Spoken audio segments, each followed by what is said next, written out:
Hello everyone.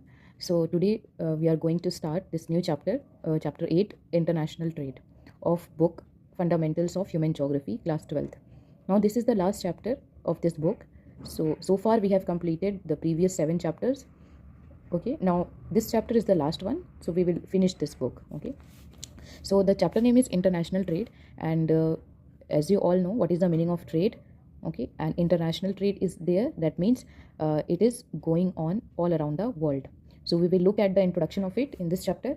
Then there are like in this chapter you need to understand little bit concept. Okay, and some of the terms which are given here, the pointers, the bases. Okay, and the ports, types of ports are very much important in this chapter, so you just star mark this because all the types of ports you need to learn. Okay, so we will start with the introduction of this chapter. Now we have already known what is a trade. In the previous chapter, transport and communication, we have clearly illustrated that in the whole world how the trading activities goes on. Okay, even if it is on the land, water, air, or through pipelines. So this is all the trading. Now you also know that trading is done in or deals with which of the items. They are mostly dealing with the things which are used by the other country or taken from the native country, okay, by means of export and import.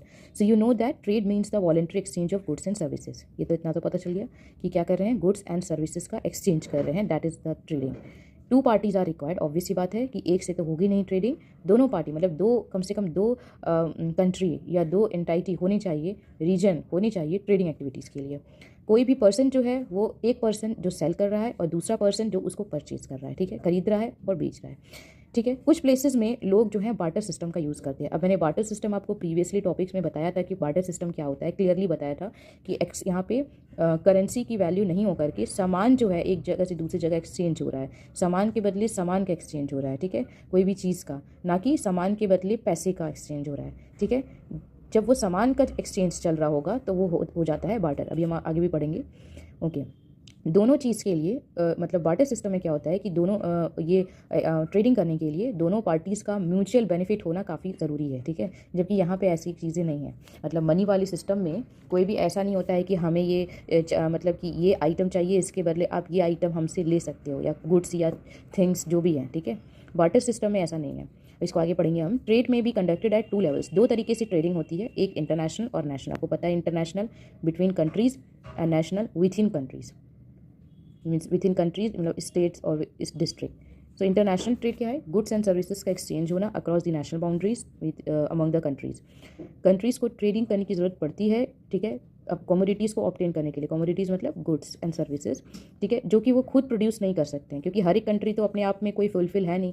ठीक है, कोई country एक country है, उसमें सारे के सारे resources available हैं और सारे सर्विसेज और गुड्स खुद ही बना रहे हैं, खुद ही इस्तेमाल कर रहे हैं. तो ऐसा नहीं है. उन्हें कहीं ना कहीं एक कुछ रिसोर्सेज होंगे उनके पास अनअवेलेबल होंगे या नहीं होंगे, उनके क्लाइमेटिक कंडीशंस को देख करके, ठीक है, या लैंड एरिया को देख करके. तो उस वजह से उनको बाहर से दूसरे कंट्री से अपने कंट्री में कुछ चीज़ें इम्पोर्ट करनी पड़ती हैं. ठीक है, ओके. नाउ या तो वो इम्पोर्ट करेंगे, ठीक है, और उससे भी अच्छा होगा अगर वो लोअर प्राइस में अवेलेबल होगा. तो इनिशियल फॉर्म ऑफ ट्रेडिंग जब प्रिमिटिव सोसाइटी यानी ओल्ड सोसाइटी में स्टार्ट हुआ तो उसको बोलते हैं बार्टर सिस्टम. इसमें क्या था? डायरेक्ट गुड्स का एक्सचेंज होता था, ना कि गुड्स के बदले मनी का एक्सचेंज. ठीक है, इस सिस्टम में अगर आप एक पॉटर हो, मतलब कुछ ये जो क्ले वगैरह का, मिट्टी का बर्तन वगैरह बना रहे हो, और आपको एक प्लम्बर की ज़रूरत है, and very need of a plumber. ठीक है, मतलब जो पाइप्स वगैरह वाटर फिटिंग्स करते हैं वो, तो you would have to look for a plumber. अब क्या करना पड़ेगा? पहले प्लम्बर को देखना पड़ेगा, कि ढूंढना पड़ेगा कि वो कहाँ है. Who would be in need of pots. अब वो प्लम्बर वो वैसा प्लम्बर होना चाहिए जो कि उसको पॉट्स की ज़रूरत है, मतलब जो आप मिट्टी के बर्तन बना रहे हो वो उसकी ज़रूरत उसको है, और आपको प्लम्बर की ज़रूरत है. मतलब प्लम्बर को पॉट्स की ज़रूरत है और पॉटर को प्लम्बर की ज़रूरत है, तभी ये एक्सचेंज पॉसिबल है. अगर नहीं हुआ तो यहाँ पे क्या हो जाएगा? बिल्कुल टोटली ये प्रॉब्लमेटिक कंडीशन हो जाएगी. ठीक है, अगर ऐसा हुआ तो फिर तब तो क्या है कि ये बार्टर सिस्टम सक्सेसफुल हो जाएगा. अगर नहीं हुआ, lot of problem will be there. अब यहाँ पे एक पिक्चर है, ये पिक्चर जो है उसको आपको थोड़ा सा ध्यान में देना है, क्योंकि ये पिक्चर बेस्ड क्वेश्चन में ये पिक्चर आ सकता है. ये पिक्चर है जॉन बील मेला का, और ये हर जनवरी में हार्वेस्टिंग सीजन में जब क्रॉप्स को निकाला जाता है, ठीक है, तो ये हर हार्वेस्टिंग सीजन में इसे प्रैक्टिस किया जाता है. ये मेला लगाया जाता है, जॉन बील मेला इसका नाम है. इसको अंडरलाइन कर लो इस जगह का, क्योंकि पूछ सकता है कि ये जो पिक्चर है ये कौन से मतलब किस सीज़न में और क्या चीज़ शो कर रहा है. बार्टर सिस्टम शो कर रहा है, और ये जॉन बीन मिला का है। कहाँ पे ये लगता है? Jagiroad, 35 kilometre from Guwahati, Guwahati से 35 किलोमीटर दूर। और ये एक ही केवल इंडिया का फेयर या मेला है जहाँ पे अभी भी बार्टर सिस्टम जो है वो चलता है। एक ऐसा ट्रेडिशन है जो चल रहा है, जबकि ऐसा अब नहीं है, ठीक है। अब ऐसा कोई भी बार्टर सिस्टम जैसी चीज़ें हम नहीं यूज़ करते हैं, लेकिन ये ट्रेडिशन चलता आ रहा है तो ये लोग इसको कंटिन्यू करके रखे हैं, ठीक है। जैसे हमारे इंडिया में बहुत सारी ऐसी चीज़ें हैं जो कि उसका टाइम जा चुका है, ठीक है, ओल्ड हो चुका है, लेकिन फिर भी वो लोग क्या कर रहे हैं, वो चीज़ को प्रैक्टिस कर रहे हैं। A big market is organise during this fair and people from various tribes and communities exchange your products. अभी भी यहाँ पे लोग आते हैं अदर अदर ट्राइब्स के और कम्युनिटीज़ के और अपने प्रोडक्ट्स के साथ, और वो क्या करते हैं, दूसरे पीपल के साथ अपने प्रोडक्ट्स को एक्सचेंज करते हैं और दूसरे पर्सन का जो प्रोडक्ट है वो अपने पास लेते हैं। तो मतलब वो सामान का वो क्या करते हैं, exchange. Difficulties of barter system were overcome by the introduction of money. Barter system का difficulty, one of the difficulty तो यही हो गया कि कोई जब सामने वाले पर्सन को आपके जो गुड्स हैं जो आपने प्रोड्यूस किए उसकी ज़रूरत ही नहीं है, तो वो कभी भी वो ख़रीदार मिलेगा ही नहीं, ठीक है। और अगर नहीं मिलेगा तो वो डिफ़िकल्टी हो जाएगी। तो ये सारी चीज़ें हो गई, ये प्रॉब्लम हो सकता था। और कोई भी वैल्यू भी नहीं मिल पाती थी, उसकी सही वैल्यू भी नहीं मिल पाती थी, ठीक है। अगर सिल्वर का और गोल्ड का अगर एक्सचेंज हो रहा है तो सिल्वर का तो कम होगा ना, और गोल्ड का ज़्यादा हो जाएगा, तो उसकी वैल्यू भी की जस्टिस नहीं हो पा रही थी। इस वजह से ये डिफ़िकल्टी को ओवरकम करने के लिए मनी का इंट्रोड्यूस किया गया, मनी का इंट्रोडक्शन हुआ। ओल्डन टाइम्स में before paper and coin currency came into being, rare objects with very high intrinsic value served as money। तो पुराने टाइम पीरियड पे जब मनी नहीं आया था, जैसे पेपर मनी जिसको बोलते हैं या फिर कॉइन जो है जो आज के डेट में यूज़ करते हैं, जब वो नहीं था तो लोग रेयर ऑब्जेक्ट्स, मतलब कोई भी चमकती हुई चीज़ देख लेंगे या फिर कोई इंपॉर्टेंट स्टोन हो गया या रॉक हो गया, तो वो सारी चीज़ों को बोलते, वो सारी चीज़ें ही मनी की तरह वो लोग यूटिलाइज़ करते। जैसे फ्लिंट स्टोन है, ठीक है, एक टाइप का क्या है, स्टोन है, मतलब रॉक है ये। ऑब्सीडियन, ये भी वही है। काउरी शेल्स, ठीक है। टाइगर स्पॉट्स, ये भी बहुत इसका कीमत था इसका भी। Whales teeth, dogs teeth, skin, furs, cattle, rice, peppercorn, salt, small tools, ये सारे अंडरलाइन कर लो कि उस टाइम पीरियड पे मनी की जगह पे ये सारी चीज़ों को वो लोग क्या समझते थे कि दे आर वेरी रेयर और इनकी वैल्यू है, इसलिए हम इनको एज अ मनी यूज़ करेंगे, ठीक है। अब यहाँ पे एक चीज़ बॉक्स दी हुई है सैलरी के बारे में। सैलरी का थोड़ा सा बताया गया है कि इसका मतलब क्या है। तो ये वर्ड आया है लैटिन वर्ड सैलेरियन से, इसका मतलब क्या है, पेमेंट बाई सॉल्ट, ठीक है। पुराने टाइम पीरियड पे सॉल्ट जो था, सी वाटर में से सॉल्ट को प्रोड्यूस करना ज़्यादा किसी को पता नहीं था, ठीक है। And could only be made from rock salt which was rare and expensive, ठीक है। तो लोगों को सी वाटर से भी जो सॉल्ट होता है उसको निकाला जा सकता है और वो बिल्कुल लार्ज स्केल में किया जा सकता है, लोगों को पहले वो नहीं पता था। तो रॉक सॉल्ट का काफ़ी ज़्यादा, जो रॉक से ऑब्टेन होता है उसका ज़्यादा वो लोग क्या करते थे, यूज़ करते थे। और जो लोग करते थे वो लोग काफ़ी रेयर थे, काफ़ी कम उसमें थे, पॉपुलेशन में थे। तो इसीलिए उसको एक्सपेंसिव बोल दिया गया कि दिस इज़ वेरी कॉस्टली, इसीलिए सॉल्ट को कीमत हो गई, उसकी वैल्यू हो गई, इसलिए उसको क्या किया जाता था, as a mode of payment उसको शो किया जाता था। इसी टर्म से, इसी रॉक सॉल्ट को मतलब ऑब्टेन करते करते सैलरी का जो है वो सिस्टम स्टार्ट हुआ। अब ये हिस्ट्री ऑफ इंटरनेशनल ट्रेड पढ़ते हैं कि स्टार्टिंग में इस जो इंटरनेशनल ट्रेड है वो कैसे स्टार्ट हुआ और किस तरीके से अभी आगे है। एंशियंट टाइम पीरियड में जो लोग ट्रांसपोर्ट करते थे goods and services long distances में, वो काफ़ी रिस्की था, इसीलिए हमेशा ट्रेडिंग एक्टिविटीज़ जो है लोकल मार्केट में ही सीमित रहता था, कहीं और नहीं जा सकता था। लोग एक्सपेंड करते थे ज़्यादातर अपने रिसोर्सेज बेसिक नेसेसिटीज़ पे, ज़्यादा उनको किसी चीज़ की वो नहीं थी, डिज़ायर नहीं थी कि ये भी चाहिए वो भी चाहिए, इंपॉर्टेंट सामान चाहिए हमें, इंपॉर्टेंट कार चाहिए, इंपॉर्टेंट क्लोथ्स चाहिए। तो वो लोग क्या करते थे, बेसिक जो लोकल में प्रोड्यूस हो रहा है जैसे फूड हो गया, क्लोथ हो गया, उस पर ही ध्यान देते थे, ठीक है। केवल जो रिच पर्सन थे वो ज्वेलरी हो गया, कॉस्टली ड्रेसेस हो गया, या फिर कोई भी ट्रांसपोर्ट सिस्टम हो गया, वो ही रिच पीपल ही अफोर्ड कर पाते थे और वो दूसरे देश से मंगाते थे, ठीक है। तो इस वजह से धीरे धीरे करके लग्जरी आइटम्स, यानी कि जो बिल्कुल शौक की चीज़ें और एक्सपेंसिव जो आइटम्स हैं वो उनका ट्रेडिंग होना स्टार्ट हो गया। इसमें सबसे पहला नाम आता है सिल्क रूट का, ठीक है। ये एक एग्जांपल है, पुराना example. Long distance trade route है जो रोम, जो प्रेजेंट डे इटली है, वो किससे कनेक्ट करता था, चाइना से, ठीक है। 6000 किलोमीटर का इसका रूट था। ट्रेडर्स जो थे वो ट्रांसपोर्ट करते थे चाइनीज सिल्क, रोमन वूल, वहाँ से रोम से वूल और चाइना से सिल्क, और प्रीशियस मेटल्स जो थे, जो कीमती जो मेटल्स वगैरह जो थे, और बहुत सारे हाई वैल्यू वाले आइटम्स यानी कोमोडिटीज़, वो इंटरमीडिएट पॉइंट्स इन इंडिया से जाते थे, मतलब बीच बीच में रुकते हुए ट्रेडर्स का कारावां जो था वो जाता रहता था। पर्शिया से होते हुए जो प्रेजेंट डे ईरान है, और सेंट्रल एशिया, टर्की हो गया, तुर्कमेनिस्तान हो गया, काजाकिस्तान हो गया, तो यहाँ से होते हुए ये चाइना से रोम तक पहुँचते थे, ठीक है, सिल्क रूट के through. After the disintegration of the Roman Empire, European commerce grew during 12th and 13th century with the development of ocean-going warships. Trade between Europe and Asia grew and Americas were discovered.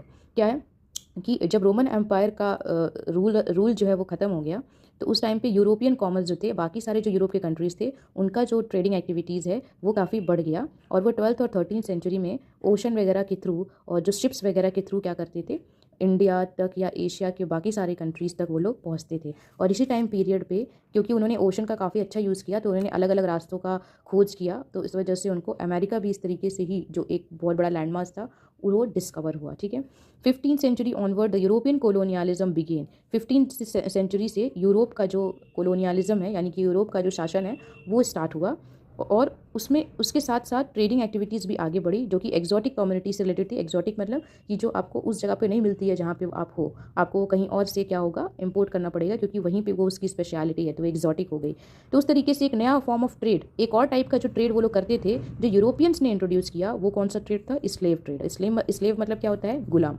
ठीक है, तो लोगों का भी trade होने लगा। क्यों trade होता था, कैसे, किस वजह से होता था? Will see. पोर्तुगीज़ हो गए, डच हो गए, ये सारे के सारे यूरोपियंस थे, स्पेनियार्ड्स हो गए, ब्रिटिश हो गए, उन्होंने अफ्रीकन नेटिव्स को कैप्चर किया। मतलब क्योंकि अफ्रीका तो उनका बिल्कुल केप ऑफ गुड होप उनका रूट ही बन गया था, क्योंकि पहले स्विस कैनल वगैरह नहीं थे तो वो लोग रूट्स ओशन रूट पकड़ के ही जाते थे और एशिया में जो भी ट्रेडिंग एक्टिविटीज़ थी वो करते थे। तो अफ्रीका को तो उन्होंने पूरा ही कवर कर लिया था और फोर्सफुली वहाँ पे क्या किया, they forcefully transported them to the newly discovered America. America जब डिस्कवर हुआ था अराउंड 14-13 सेंचुरी, तो उस टाइम पीरियड पे वो लोग क्या करते थे कि यहाँ अफ्रीका से जो लोग थे उनको अमेरिका लेकर के जाया जाता था ताकि वो वहाँ पे लेबर का काम कर सके प्लांटेशन में, टी एरिया में, टी प्लांटेशन में, कॉफ़ी प्लांटेशन में, वीट, राइस जो भी वहाँ पे ग्रो होता था उसमें ये सारे जो स्लेव्स थे, जो गुलाम थे अफ्रीका के, उनको यूज़ किया जाता था। Slave trade was lucrative business, एक टाइप का लुक्रेटिव बिजनेस मतलब एक टाइप का बहुत लग्जरियस वाला था कि हम स्लेव ट्रेडिंग कर रहे हैं। ठीक है, मतलब लोगों को हम एक जगह से दूसरी जगह लेके जा रहे हैं और काम करवा रहे हैं, तो काफ़ी ज़्यादा अच्छा बिजनेस उसको माना जाता था। 200 साल, 200 ईयर्स तक ये स्लेव ट्रेड जो था वो चल रहा था। इंडिया से भी बहुत सारे जो थे, मतलब एशिया, इंडिया, चाइना, यहाँ से भी जो स्लेव ट्रेड है वो काफ़ी अच्छे से उस समय पे चल रहा था। ठीक है, now it was abolished in Denmark in 1792। ठीक है, तो ये जब ये स्लेव ट्रेडिंग चल रही थी, ये 200 साल तक लगभग लगातार चल रही थी बिना किसी प्रॉब्लम के, बिना किसी ऑब्स्ट्रक्शन के, जब तक उसको डेनमार्क में सबसे पहले एबॉलिश नहीं किया गया, ख़त्म किया गया। डेनमार्क कंट्री ने सबसे पहले उसको ख़त्म किया 1792 में। उसके बाद उसको फॉलो किया ग्रेट ब्रिटेन ने 1807 में, उन्होंने ख़त्म किया स्लेव ट्रेड। उसके बाद यूएस ने 1808। ठीक है, हालांकि जो स्लेव्स अब जो वहाँ पे प्लांटेशन एक्टिविटीज़ में जा चुके थे वो एज एन अफ्रीकन अमेरिकन वहाँ पे रहते थे। ठीक है, okay, now after industrial revolution जो कि 17th सेंचुरी में आया था ब्रिटेन में, डिमांड जो था रॉ मटेरियल का, जैसे ग्रेन हो गया, मीट हो गया, वूल हो गया, ये भी काफ़ी हद तक बढ़ गया। ठीक है, लेकिन इसकी जो वैल्यू है, मॉनेटरी वैल्यू, जो मनी वैल्यू है, ये उतनी ज़्यादा नहीं हो पाती थी। मतलब इंडस्ट्रियल रेवोल्यूशन के आने की वजह से ये सारे जो क्रॉप्स हैं और एग्रीकल्चर प्रोडक्ट्स हैं ये तो काफ़ी बढ़े। ठीक है, इनका डिमांड, रॉ मटेरियल का डिमांड तो काफ़ी बढ़ गया, लेकिन इनकी मॉनेटरी वैल्यू मतलब उसका दाम उन्हें नहीं मिल पा रहा था जो अल्टीमेटली वो प्रोड्यूस करते थे, मैन्युफैक्चर करते थे। So the industrialise nation imported primary products as raw material and exported the value added finished products back to the non industrialized nation। तो इन्होंने एक आइडिया निकाला कि हम क्या करते हैं, रॉ मटेरियल हम अपने ही यहाँ पे नहीं यूज़ करके हम रॉ मटेरियल किसी और जो हमारी कॉलोनी वाली कंट्री है, जैसे इंडिया हो गया, चाइना हो गया, जो ब्रिटेन की कॉलोनी कंट्री थी, और अफ्रीका तो पूरा का पूरा ही था, तो वहाँ पे हम क्या करेंगे कि वहाँ से हम रॉ मटेरियल मंगाएंगे। ठीक है, वहाँ से हम इंपोर्ट करेंगे और उसके बाद अपने इंडस्ट्री में फाइनल गुड्स प्रिपेयर करके उसी सारे कंट्रीज़ में वापस भेजेंगे जो कि जहाँ पे कभी कोई इंडस्ट्री अभी स्टार्ट ही नहीं हुई है। ठीक है, जैसे हमारे इंडिया में ही से ही रॉ कॉटन वहाँ जाता था और वहाँ पे जो फाइनली कॉटन क्लोथ जो फाइनली फिनिश्ड प्रोडक्ट बनता था वो वापस हमारे इंडिया में आएगा। ठीक है, तो रॉ मटेरियल वो लोग लेके जाएंगे बिल्कुल सस्ते दामों में और वापस जब सेलिंग करने के लिए आएंगे फिनिश गुड्स तो वो उसको बहुत ज़्यादा दाम में क्या करते थे, सेल करते थे। In the later half of the 19th century regions producing primary goods were no more important. ठीक है, यानी कि around later half of the 19th century मतलब अराउंड 1890s या 1880s के करीब क्या हुआ था, जो रीजन्स थे जो प्राइमरी गुड्स प्रोड्यूस करते थे जैसे रॉ मटेरियल वगैरह हो गया, वो ज़्यादा इंपॉर्टेंट नहीं थे। अब इंडस्ट्रियलाइज्ड नेशन जो थे, जो जहाँ पे इंडस्ट्रीज़ थी, वो क्या हो गए थे, इंपॉर्टेंट एरिया हो गए थे कंज्यूमर्स के लिए, कस्टमर्स के लिए। ठीक है, इंडस्ट्रियलाइज्ड रीजन ही अब डेवलप हो रहा था। ठीक है, जबकि पहले एग्रीकल्चर जो था और प्राइमरी प्रोडक्ट्स वगैरह थे उनकी ज़्यादा इंपॉर्टेंस थी, लेकिन बाद में ये मैन्युफैक्चरिंग, इंडस्ट्रियलाइजेशन की वजह से मैन्युफैक्चरिंग को ज़्यादा क्या होने लगा, इंपॉर्टेंस मिलने लगा। वर्ल्ड वॉर 1 और 2 के टाइम पीरियड में कंट्रीज़ ने ट्रेड टैक्सेस लगाना शुरू किए कि अब क्योंकि इन सारे इंडस्ट्रियलाइज्ड रीजन्स में इनकी डिमांड बढ़ गई तो ये अपने आप को इंपॉर्टेंट फील करते थे। तो अब ये सोचते थे कि कोई भी अगर यहाँ पे आएगा और अपना यहाँ पे कोई भी चीज़ सेल करेगा हमारी कंट्री में, हमारी कंट्री इंडस्ट्रियलाइज्ड कंट्री है, तो अब हम क्या करेंगे कि इनके साथ ट्रेडिंग करेंगे ज़रूर करेंगे, लेकिन उसके बदले हम क्या करेंगे, एक छोटा सा चार्ज लेंगे कि हम आपको इतना मार्केट पहुँचा रहे हैं, हमारी इंडस्ट्रियलाइज्ड कंट्री है, हमारे यहाँ पे लोग इतने हैं, कंज्यूमर इतने हैं, ठीक है, तो आप हमारे मार्केट का यहाँ पे यूज़ करोगे तो इसके बदले आपको फ़ायदे तो होंगे, तो इसके बदले आप हमें थोड़ा सा अमाउंट एज अ टैक्स क्या करोगे, पे करोगे, ठीक है। तो उस टाइम पे फर्स्ट टाइम जो है ये रेस्ट्रिक्शन जो है वो लगाया गया as a in the form of trade during the post war period. Post war मतलब कि वॉर होने के बाद ऑर्गेनाइजेशन बनाए गए स्पेशली इसके लिए। तो पहले उसका जो ऑर्गेनाइजेशन था उसका नाम था GATT, general agreement for tariffs and trades. उसको बाद में नाम बदल के क्या बोल दिया गया, वर्ल्ड ट्रेड ऑर्गेनाइजेशन, जो आज के टाइम पे भी क्या होता है, एग्जिस्ट करता है। अब ये बनाया गया तो बनाने का मकसद ये नहीं था कि लोगों से क्या करना है कि अंधाधुन टैक्सेस लेना है। एक और चीज़ है कि जो एक टैक्सेस होता है जो आप अपने कंट्री में पे करते हो, जिसका बहुत हाईएस्ट इनकम है वो पेमेंट करता है इन the form of tax, income tax जिसको बोलते हैं। लेकिन एक जो टैक्स होता है जो ट्रेड टैक्स होता है, मतलब वो कोई भी अगर व्यापार कर रहा है, ट्रेडिंग कर रहा है और वो वहाँ पे अपने सामान को पहुँचा रहा है, तो वहाँ पे वो जो टैक्स लेते हैं तो उसको टैक्स नहीं बोल के टैरिफ्स बोलते हैं, ठीक है, टैरिफ्स बोलते हैं। तो इसलिए वर्ल्ड ट्रेड ऑर्गेनाइजेशन बनाया गया कि जैसे कुछ कंट्रीज़ थे, सारी कंट्रीज़ तो नहीं, कुछ कंट्रीज़ क्या करते थे, टैरिफ जो था गुड्स के ऊपर, जो टैरिफ था वो काफ़ी ज़्यादा ले लेते थे, जितना रहता नहीं था उससे काफ़ी ज़्यादा वो क्या करते थे, लोगों से चार्ज करते थे। इसको कंट्रोल में करने के लिए कि सब जगह बिल्कुल टैरिफ सेम रहे या कम रहे, WTO का फॉर्मेशन किया गया ताकि डिसीजन न्यूट्रल लिया जा सके, ठीक है। चलो अब आगे आते हैं, वाई डज ट्रेड एग्जिस्ट। ये एज इट इज क्वेश्चन आ जाता है, why does trade exist, international trade exist. तो आपको इस तरीके से पॉइंट वाइज आंसर लिखने हैं। International trade is a result of specialisation in product. अब इंटरनेशनल ट्रेड एग्जिस्ट ही क्यों करता है, वो इसका सीधा सीधा मतलब ये है, underline this, specialisation in production, मतलब कि कोई कंट्री जब वो कोई भी चीज़ प्रोड्यूस कर रही है तो मतलब उसके ऊपर क्या है, उसका स्पेशलाइजेशन है। ऐसा नहीं है कि वो हर जगह पे वो चीज़ मिल रही है और वो सेम ही चीज़ प्रोड्यूस कर रही है। अब जैसे एप्पल का फ़ोन जो है वो मैन्युफैक्चर होता है US में, तो वो क्या है कि तो वो आपको ऐसा नहीं है कि हर एक कंट्री एप्पल जो है वो मैन्युफैक्चर कर रही है, वो आपको वहीं मिलेगा। तो इस वजह से स्पेशलाइजेशन हो जाएगी उस चीज़ की, ठीक है। It benefits the world economy if different countries practice specialization and division of labor in the production of commodities or provision of services। जैसे एक फैक्ट्री है और उसमें कोई काम कर रहा है, कोई प्रोडक्ट बनाना है, तो उसमें हर एक लेबर को अपना अपना काम डिवाइड कर दिया गया कि आप ये काम करोगे, आप पॉलिशिंग करोगे, आप सिग्रीगेट सेपरेट करोगे, फिर आप इसमें फिलिंग करोगे, है ना, और उसके आप उसको पैकिंग करोगे, ये अलग अलग हो गया। इसी तरीके से जो पूरा कंट्री है, वर्ल्ड में जितने कंट्रीज़ हैं वो अपने अपने जो उनके वहाँ पे जो चीज़ें हैं जो वो ही मैन्युफैक्चर कर सकते हैं और कोई नहीं कर सकता है। तो उन्होंने भी क्या कर दिया, ये सारे आइटम्स को डिवाइड कर दिया आपस में कंट्रीज़ ने कि हम क्या करेंगे कि हमारे पास जो भी ये प्रोडक्ट्स है ये हम बनाएंगे और बाकी सारी जगह एक्सपोर्ट करेंगे। और वही दूसरी कंट्री उसके आंसर में उन्होंने अपने कंट्री में जो वो उनको बनाना था वो बनाए और वो अपने कंट्री से दूसरी कंट्री में एक्सपोर्ट करते हैं। तो मतलब हर एक कंट्री ने अपना अपना जो स्पेशलाइजेशन है वो पकड़ लिया कि हाँ हम ये बनाएंगे और एक्सपोर्ट इम्पोर्ट करेंगे इसी चीज़ का, ठीक है। Each kind of specialization can give rise to trade, ठीक है। हर एक जो स्पेशलाइजेशन होता है, मतलब किसी चीज़ को बनाना अच्छी तरीके से, वो उसने किसको जन्म दिया, ट्रेड को। इस वजह से इंटरनेशनल ट्रेड जो है दस is based on principle of comparative advantage, हमेशा कंपैरेटिव एडवांटेज पे डिपेंड रहता है कि मतलब अच्छा चाइना के पास ये रिसोर्सेज हैं, शायद ये अमेरिका के पास नहीं है, तो चाइना का ये एडवांटेज हो गया कि ये रिसोर्सेज हैं उनके पास, वो USA को वो सारी चीज़ें जो रेयर मटेरियल्स हैं वो US को ज़रूर देगा, तो उसका कंपैरेटिव एडवांटेज हो गया। हो सकता है कुछ रिसोर्सेज USA के पास हो जो चाइना के पास नहीं हो, तो दैट इज़ द थिंग। कॉम्प्लीमेंटैरिटी मतलब अगर एक प्रोडक्ट आप बना रहे हो, जैसे मान लो कि कोई कंट्री है वो टी का प्रोडक्शन कर रही है, टी, ठीक है, और दूसरी जो कंट्री है वो टी बैग का कर रही है। तो क्या है कि अब आपको पता है कि टी आपको जब भी कहीं भी जाओगे कुछ जगह पे तो आपको टी बैग्स मिलते हैं, ठीक है। तो उसमें आपको सीधे आपको टी बना करके नहीं देगा, उसमें टी बैग्स मिलेंगे, आप अपना वहाँ पे उसको उसमें डिप करो and you just enjoy your sip of tea. तो अब वो क्या है कि कॉम्प्लीमेंटैरिटी हो गया कि अच्छा अगर ये कंट्री टी का प्रोडक्शन कर रही है तो टी बैग्स का प्रोडक्शन दूसरी कंट्री कर रही है, तो दोनों एक दूसरे को कॉम्प्लीमेंट कर रहे हैं, मतलब एक दूसरे पे डिपेंडेड हो रहे हैं। अगर कोई कंट्री मैंगो का प्रोडक्शन कर रही है तो दूसरी कंट्री उसका मैंगो का जो जूस होता है वो बनाने में काफ़ी ज़्यादा इफेक्टिव है। तो वो सारी चीज़ें हैं। And transferability of goods and services and in principle should be mutually beneficial to the trading partner, ठीक है। कॉम्प्लीमेंटैरिटी और ट्रांसफरेबिलिटी होनी चाहिए कि हाँ एक दूसरे को अच्छे तरीके से बिल्कुल स्मूथ मीन्स ऑफ ट्रांसपोर्ट से हम क्या कर रहे हैं, ट्रांसफर कर रहे हैं, ठीक है। तो म्यूचुअल बेनिफिट दोनों में आपसी में अच्छा खासा बेनिफिट दिखाई दे रहा है ट्रेडिंग पार्टनर में। मॉडर्न टाइम्स में ट्रेड जो होता है वो किस पे डिपेंडेड होता है, वर्ल्ड इकोनॉमिक ऑर्गेनाइजेशन पे, and is related to the foreign policy of nation. मतलब एक कंट्री का दूसरे कंट्री से क्या रिलेशन है, उनकी फॉरेन पॉलिसी क्या है, उन्होंने कितना टैरिफ रेट लगा के रखा है दूसरे कंट्री के ऊपर, और ये टैरिफ रेट क्या सही है क्या गलत है। मतलब इस तरीके से ये सारी चीज़ें जो हैं वो दो कंट्रीज आपस में क्या करते हैं, नेगोशिएट करते हैं। With well developed transportation and communication system, no country is willing to forgo the benefits drive from participation in international trade. तो इतना अच्छे से ट्रांसपोर्ट एंड कम्युनिकेशन जो हमने पिछले चैप्टर में पढ़ा है, सिर्फ ये नहीं पता करने के लिए पढ़ा है कि रशिया में ये कॉन्टिनेंटल रेलवे चलता है या इनलाइन वाटरवेज इतने टाइप्स के होते हैं, इंपॉर्टेंट सी रूट्स क्या हैं, ये सिर्फ ये हमने नहीं पता किया है। लास्ट चैप्टर में हमने ये भी पता किया है कि इतने जरिए हैं एक कंट्री से दूसरे कंट्री को कनेक्ट करने के लिए, बिल्कुल एक छोर से दूसरे छोर तक जाने के लिए ट्रांसपोर्ट एंड कम्युनिकेशन कितना ज़्यादा इफेक्टिव हो सकता है, ठीक है। नहीं केवल जाने के लिए बल्कि कम्युनिकेशन के लिए थ्रू द सैटेलाइट कम्युनिकेशन, ठीक है, एंड इंटरनेट फैसिलिटीज़। तो वो तो हमने देख लिया, इतना अच्छे से डेवलप है ये ट्रांसपोर्ट एंड कम्युनिकेशन कि कोई कंट्री अपने आप को ये सोच ही नहीं सकता है कि हम इंटरनेशनल ट्रेड ना करें। वो करेगा ही करेगा, क्योंकि वो कंट्री के पास उसको पता होगा कि हमारी ये एडवांटेज है, हम ये मैन्युफैक्चर करके दूसरे कंट्री को एक्सपोर्ट करके इसका प्रॉफिट कमा सकते हैं। और वही दूसरे कंट्री को पता है कि हमारे पास ये रिसोर्सेज नहीं है, ये कंट्री हमें हेल्प कर सकती है, तो हम क्या हो जाएंगे, फुलफिल हो जाएंगे।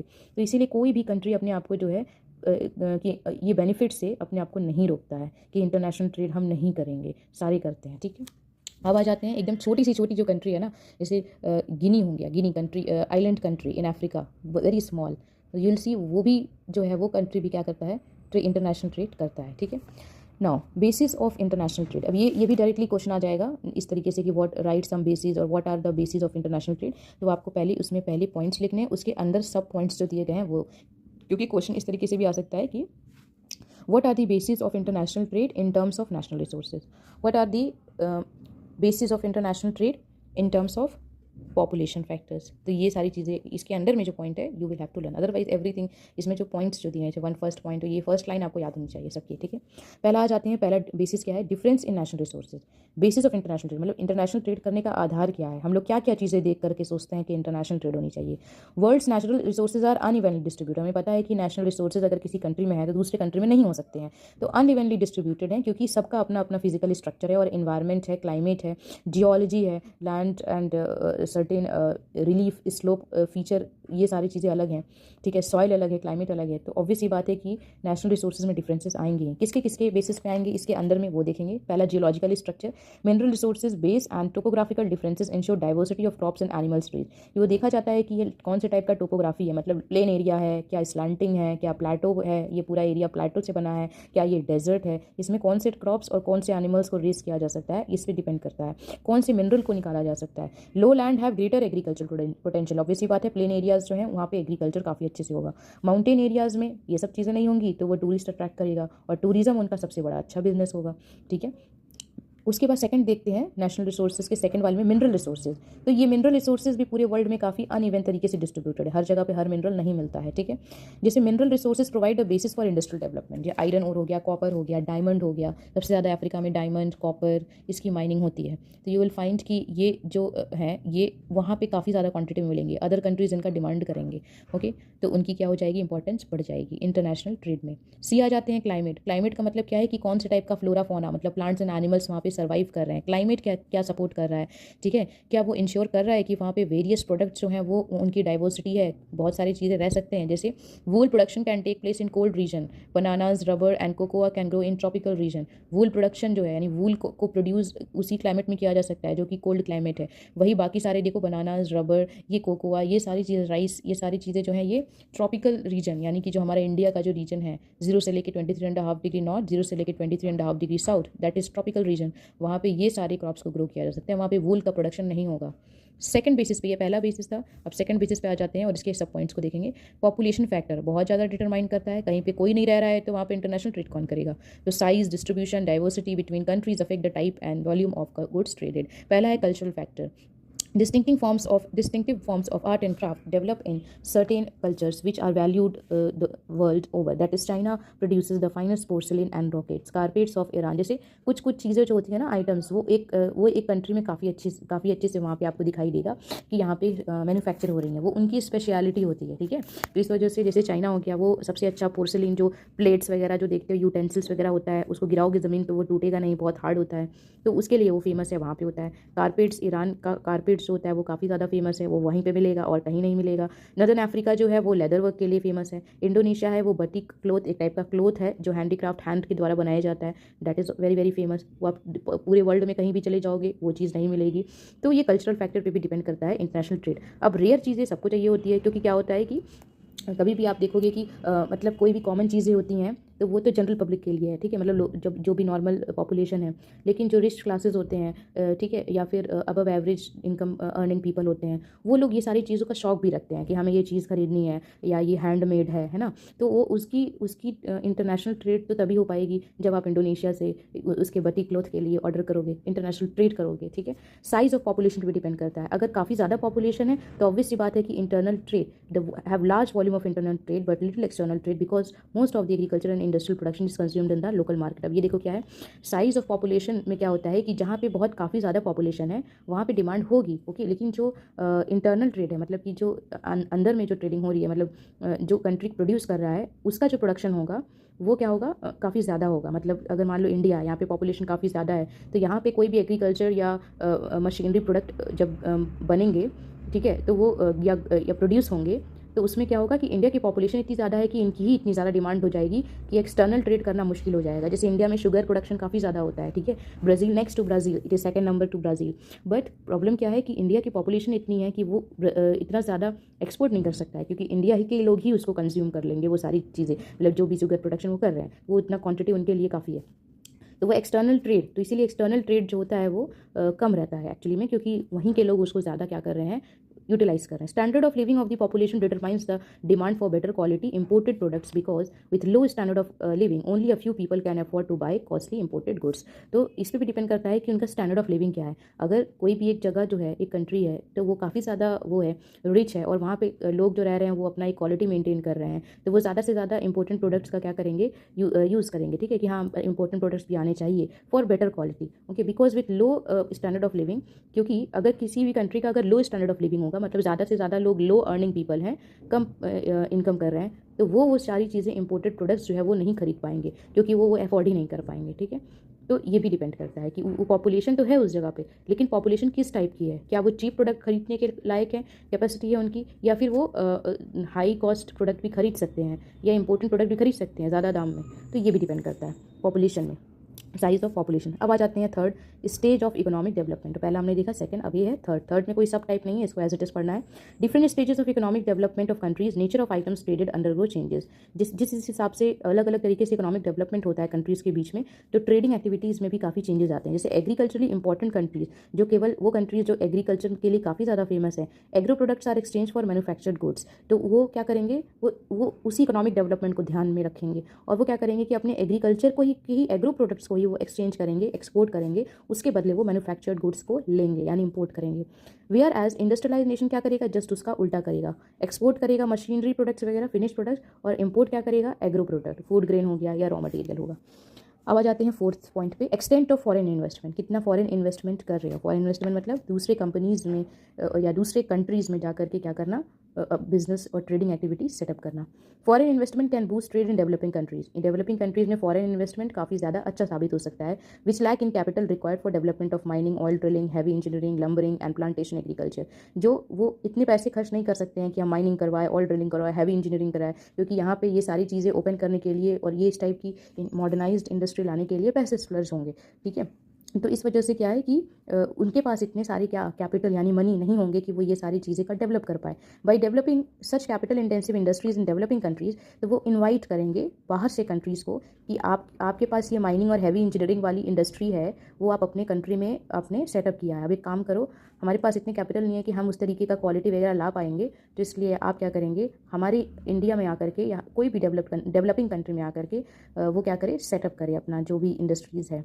The industrial Nations ensure import of food stuffs, minerals and create markets for their finish goods, ठीक है। तो ये सारे जो है by developing such capital industries in developing countries, तो इंडस्ट्रियल नेशन क्या करते हैं, वो सारी अपने इंडस्ट्रीज़ के लिए फूड स्टफ हो गया, मिनरल हो गया, या मार्केट जो है वो फिनिश प्रोडक्ट्स का वो लोग क्या करते हैं, ऑब्टेन करते हैं, ठीक है, ठीक है। तो वो क्या करेंगे कि इंडस्ट्रियलाइज नेशन जो है वो इंश्योर करके रखते हैं कि जो डेवलपिंग कंट्रीज़ जो प्रोड्यूस कर रहे हैं रॉ मटेरियल के रूप में, वो हमें मिलता रहे, और हम क्या करें यहाँ पे, क्योंकि हम यहाँ पे अपना इंडस्ट्री सेटअप कर रहे हैं तो यहाँ पे लोग हैं इतने, तो मार्केट तो बनाएंगे ही बनाएंगे हम और प्रॉफिट करेंगे। This entire cycle steps up the volume of trade between nation. तो इस वजह से क्या होता है, फॉरेन इन्वेस्टमेंट करके भी क्या होता है, और इंडस्ट्रीज़ को अपने कंट्रीज़ में लाना, इन्वाइट करना और यहाँ पे वो सारी चीज़ें मैन्युफैक्चर करना जो होता है वो भी काफ़ी क्या है, बेनिफिशियल है। और ये दो देश के बीच में क्या होता है, इफेक्टिव साबित होता है। फिफ्थ पॉइंट देखते हैं, ट्रांसपोर्ट। बिना ट्रांसपोर्ट के इंटरनेशनल ट्रेड का कोई बेसिस होगा ही नहीं। ओल्डन टाइम्स में बहुत लैक ऑफ क्या था, इफिशिएंट ट्रांसपोर्ट सिस्टम था, तो लोकल एरियाज तक ही रेस्ट्रिक्टेड रहते थे, उससे बाहर नहीं जा पाता था कोई भी ट्रेडिंग एक्टिविटीज़। केवल हाई वैल्यू आइटम्स जैसे जेम्स हो गया, सिल्क हो गया, स्पाइस हो गया, इन्हीं को क्या किया जाता था, बाहर लॉन्ग डिस्टेंस तक लेके जाया जाता था। जैसे जैसे रेल का, ओशन का, एयर ट्रांसपोर्ट का डेवलपमेंट हुआ तो उसमें रेफ्रिजरेशन फैसिलिटी, प्रिजर्वेशन, काफ़ी देर तक एक सामान को रखा जा सकता है। जो पहले 2 दिन में ख़राब हो जाता था उसको अब वीक्स तक क्या कर सकते हैं, प्रिजर्व करके रख सकते हैं। ये फैसिलिटीज़ के कारण जो है ट्रेडिंग एक्टिविटीज़ ने काफ़ी ज़्यादा स्पेशल एक्सपेंशन देखा, काफ़ी ज़्यादा स्पेशल एक्सपेंशन एक्सपीरियंस किया कि हम काफ़ी वास्ट स्केल में ट्रेडिंग एक्टिविटीज़ को कर सकते हैं। अब आ जाते हैं, ये सारे बेसिस थे जो हमने पढ़े, इसको एज इट इज़ लर्न कर लेना है और इसके जो पॉइंट्स हैं वो लर्न करना है और जो एक्सप्लेनेशन है that you are going to write in your own words. Balance of trade पढ़ते हैं, क्या होता है, ये एक टर्म है जिसका हमें मीनिंग समझना है। बैलेंस ऑफ ट्रेड क्या है कि ये रिकॉर्ड करता है कि कितने गुड्स और सर्विसेज इंपोर्ट और एक्सपोर्ट हो रहे हैं एक कंट्री से दूसरे country, that is balance of trade. ये रिकॉर्ड करता है कितना आइटम, कितना मतलब नंबर्स में वो कितनी क्वांटिटी है। अब बैलेंस ऑफ ट्रेड में कुछ चीज़ें हैं जो कि हमें समझनी है। हमेशा बैलेंस ऑफ ट्रेड तो होगा नहीं, तो अगर value of import is more than value of a countries export, the country has negative और अनफेवरेबल बैलेंस ऑफ ट्रेड। अगर इंपोर्ट की वैल्यू, जैसे इंडिया अगर गोल्ड जो है इंपोर्ट कर रहा है यूएसए से, तो अगर उसकी वैल्यू काफ़ी ज़्यादा है, लेकिन जो इंडिया एक्सपोर्ट कर रहा है, मान लो सिल्वर एक्सपोर्ट कर रहा है, उसकी वैल्यू कम है, तो वो कंट्री का हमेशा क्या होगा, नेगेटिव या अनफेवरेबल बैलेंस ऑफ ट्रेड होगा। अगर इंपोर्ट ज़्यादा है और एक्सपोर्ट कम है, इंपोर्ट की वैल्यू ज़्यादा है और एक्सपोर्ट की वैल्यू कम है, नेगेटिव बैलेंस ऑफ ट्रेड। अगर इसका जस्ट अपोजिट हो गया, अगर एक्सपोर्ट की वैल्यू ज़्यादा हो गई और इंपोर्ट की वैल्यू कम है, then it will be positive और फेवरेबल बैलेंस ऑफ ट्रेड। क्योंकि अल्टीमेटली अगर एक्सपोर्ट अगर ज़्यादा कर रहे हो तो उसकी वैल्यू काफ़ी बढ़ेगी, पैसे आएंगे, प्रॉफिट होगा और उससे कंट्री का डेवलपमेंट होगा। ठीक है, एक्सपोर्ट ज़्यादा करने से। और इंपोर्ट अगर करेंगे तो ज़्यादा करेंगे तो ऑब्वियस सी बात है यहाँ पे इंडिया के चेक एंड बैलेंस में क्या आएगा, प्रॉब्लम आएगा। सो इसमें क्या है कि अगर एक्सपोर्ट ज़्यादा है और इंपोर्ट कम है, उस दोनों की वैल्यू ज़्यादा है एक्सपोर्ट की और कम है इंपोर्ट की, देन उस समय पे पॉजिटिव हो जाता है balance of trade. Balance of trade and balance of payments have serious implication for a country's economy. Obvious ही बात है, अगर मान लो एक्सपोर्ट और इंपोर्ट दोनों बराबर हुए तो ये बैलेंस ऑफ ट्रेड कहलाएगा। ठीक है, बैलेंस ऑफ पेमेंट मतलब जो उसकी वैल्यू होती है। ये दोनों ही चीज़ें जो है कंट्री की इकोनॉमी के लिए काफ़ी ज़्यादा इंपॉर्टेंस रखते हैं। नेगेटिव बैलेंस का मतलब ये है कि कंट्री ज़्यादा खर्च कर रही है पैसे सामान को खरीदने के लिए दूसरे देशों से, और पैसे अर्न नहीं कर रही है उतना अपने गुड्स को सेल करके। इसका मतलब यही है कि ये अल्टीमेटली हमारा जो फाइनेंशियल रिजर्व है, जो हमारी जो बैंक बैलेंस है, वो उस पर क्या हो रहा है, इफेक्ट हो रहा है और वो धीरे धीरे करके एग्जॉशन की तरफ चला जाएगा, यानी ख़त्म हो जाएगा। नाउ अब नेक्स्ट पे आते हैं, टाइप्स ऑफ इंटरनेशनल ट्रेड क्या होता है। दो ही टाइप का नाम दिया गया and this is very straight, bilateral trade and multilateral trade. Bilateral क्या होता है, वो दो देशों के बीच में ही होता है बायलेटरल ट्रेड, और ये क्या होता है कि एक एग्रीमेंट के द्वारा इसको किया जाता है ताकि एक स्पेसिफिक गुड्स को ही क्या किया जा सके, एक्सचेंज, इंपोर्ट और एक्सपोर्ट किया जा सके। कि आपके पास ये सामान नहीं है तो हम इसको प्रोवाइड करेंगे, और हमारे पास ये सामान नहीं है तो आप हमें प्रोवाइड करोगे। तो ये दो देशों के बीच में एग्रीमेंट टाइप का है। एग्जाम्पल हो गया, कंट्री ए में एग्री टू ट्रेड, कंट्री ए ने एग्री किया कि हम रॉ मटेरियल जो है वो क्या करेंगे, ट्रेड करेंगे with agreement to purchase some other specified, और उसके बदले उसने कोई स्पेसिफाइड आइटम्स, कोई भी जो उसके पास नहीं है, उसने कंट्री बी से नेगोशिएट कर लिया कि अब ये स्पेसिफाइड आइटम्स वो आप हमें दोगे और हम आपको रॉ मटेरियल जो है उसके रूप में एक्सपोर्ट करेंगे, और वैसा वर्सा, मतलब इसका उल्टा भी हो सकता है। अब आ जाते हैं मल्टीलेटरल ट्रेड में। मल्टीलेटरल ट्रेड मतलब यहाँ पे दो देश की बात नहीं हो रही है, यहाँ पे मल्टीपल देश की बात हो रही है, मतलब दो या दो से ज़्यादा ही होंगे। ठीक है, okay, with many trading countries, मतलब यहाँ पे बहुत सारे ट्रेडिंग कंट्रीज जो हैं इन्वॉल्व हैं, दो नहीं है केवल। Same country can trade with a number of other countries, जैसे चाइना हो गया, एक ही कंट्री के साथ तो इसका ट्रेडिंग है नहीं इंटरनेशनल ट्रेड कि रशिया के साथ ही कर रहा है इंटरनेशनल ट्रेड या सिर्फ यूएसए के साथ कर रहा है, बल्कि ये मल्टीपल कंट्रीज़ जो हैं उनको रॉ मटेरियल्स जो हैं या पार्ट्स हैं किसी भी चीज़ के, इलेक्ट्रॉनिक पार्ट्स, वो चाइना से चाहिए ही होते हैं। ठीक है, सो ये मल्टीपल ट्रेडिंग कर रहा है, अलग अलग हर एक देशों से इनका क्या है, ट्रेडिंग एक्टिविटीज़ है। The same country can trade, okay, the country may also grant the status of the most favoured nation on some of the trading partners. तो कई बार क्या होता है कि कुछ कुछ कंट्रीज़ जो होते हैं वो आपस में ही मोस्ट फेवर्ड नेशन का टैग लगता है, वो आपस में वो डिसाइड करते हैं कि मोस्ट फेवर्ड नेशन कौन से, मतलब कौन सा ऐसा कंट्री है जिसमें कम टैरिफ लगता है, और ये इसके यहाँ पे अगर हम ट्रेडिंग करेंगे, इसके साथ करेंगे, तो ये हमें कम वैल्यू में ज़्यादा सामान जो है वो दे देगा। तो ये मोस्ट फेवर्ड नेशंस में आते हैं, ठीक है। इसमें जो होते हैं कि ये कंट्री काफ़ी कंपैटिबल है कि ये मल्टीपल ट्रेड कर पाए, ठीक है। Now case for free trade, इसको देख लेते हैं, इसको समझना है हमें, इसमें ऐसा कोई बेसिक क्वेश्चन नहीं आएगा, लेकिन केस फॉर फ्री ट्रेड हमें पढ़ना है for understanding. The act of opening up economies for trading is known as free trade और ट्रेड लिबरलाइजेशन। तो फ्री ट्रेड क्या है कि अगर हम इकोनॉमीज़ को ओपन करते हैं, इकोनॉमीज मतलब किसी कंट्री की ट्रेडिंग एक्टिविटीज़ को ओपन कर रहे हैं, ठीक है, अगर बिना किसी टैरिफ और बिना किसी चार्जेस वगैरह के, तो वो हो गया फ्री ट्रेड। इसको लिबरलाइजेशन भी बोलते हैं, trade liberalization. This is done by bringing down trade barriers like tariff, मतलब टैरिफ को कम करना और बिल्कुल ख़त्म ही कर देना, तो वो फ्री ट्रेड कहलाता है। Trade liberalization allows goods and services from everywhere to compete with domestic products and services, कि आप कहीं से भी, ट्रेड लिबरलाइजेशन का मतलब क्या है, कहीं से भी वो जो गुड्स हैं, वो सर्विसेज हैं, वो ले करके आओ, ताकि वो हमारे मार्केट में आकर के सर्वाइव कर पाए और यहाँ इनका भी फ़ायदा जो है वो उठा पाए, ठीक है। Globalization along with free trade can adversely affect the economies of developing countries by not giving equal playing field by imposing conditions which are unfavorable, ठीक है। तो ग्लोबलाइजेशन के आने की वजह से, उसके साथ साथ फ्री ट्रेड के होने की वजह से जो इकोनॉमीज़ जो हैं, जो डेवलपिंग इकोनॉमीज़ जो हैं, उनको काफ़ी इससे फ़ायदा हुआ है। फ़ायदा इस चीज़ का हुआ है कि डेवलपिंग कंट्री जब ये सोच सकते हैं कि हम अगर कहीं किसी दूसरे कंट्री में जा कर के, जहाँ पे फ्री ट्रेड एग्रीमेंट हुआ है, वहाँ जा कर के अगर हम ट्रेडिंग एक्टिविटीज़ करते हैं, तो वहाँ पे हमें टैरिफ्स के चार्जेस जो हैं वो ज़्यादा पे नहीं करने पड़ेंगे, वहाँ पे काफ़ी डाउन होगा, ठीक है। जो वो पहली जो कंडीशन थी वो उनके लिए अनफेवरेबल थी, अब वो फेवरेबल में आ जाएगी, ठीक है। तो ग्लोबलाइजेशन की वजह से, उसके साथ साथ फ्री ट्रेडिंग की वजह से डेवलपिंग कंट्रीज़ को काफ़ी ज़्यादा फ़ायदा हुआ है। उसका भी फ़ायदा है, और जिससे वो कर रहा है ट्रेडिंग, उससे भी फ़ायदे हैं, ठीक है। Now, with the development of transport and communication systems, goods and services can travel faster and farther than ever before. Transport and communication के development से तो ये सारे goods and services easily कहीं भी faster तरीके से पहुँच ही सकते हैं, और ये भी अभी ये काम जो है वो चल ही रहा है लगातार। But free trade should not only let rich countries enter the market, but allow the developed countries to keep their own markets protected from foreign products. तो इसका मतलब क्या है कि फ्री ट्रेड इस तरीके का नहीं होना चाहिए कि उन रिच कंट्रीज़ के लिए नहीं होना चाहिए केवल, जो मार्केट में एंटर करना चाहते हैं, क्योंकि रिच कंट्रीज़ भी अगर मार्केट में एंटर करेंगे, तो वो तो मार्केट में जब फ्री ट्रेडिंग के टाइम फ्री ट्रेड होगा तो एंटर करेंगे, तो उनको भी टैरिफ नहीं देना पड़ेगा, तो वो लोग तो इसमें काफ़ी बनी, वो लोग तो ऑलरेडी रिच हैं, और वो लोग फ्री ट्रेड करके और रिच हो जाएंगे, मतलब उनको टैरिफ वगैरह पे ही नहीं करना है, ठीक है।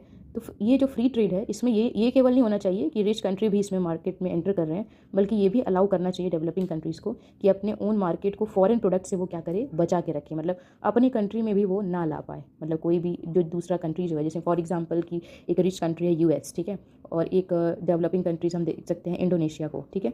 तो जो यूएस है, रिच कंट्री जो है वो इंडोनेशिया के मार्केट में एंटर नहीं करना चाहिए, ऐसा फ्री ट्रेड को इंश्योर करके रखना है, क्योंकि अगर वो इंडोनेशिया के मार्केट में जाएगा तो इंडोनेशिया को खाली प्रोडक्ट के ऊपर जो प्राइस है, प्रॉफिट है, वो मिलेगा, लेकिन टैरिफ जो है वो उतना नहीं मिलेगा, और जो यूएस है उसको काफ़ी फ़ायदे हो जाएंगे, क्योंकि वो एक तो रिच है, ऊपर से उससे ज़्यादा टैरिफ नहीं पे करने पड़े, इंडोनेशिया से उसे इसलिए सामान मिल गया।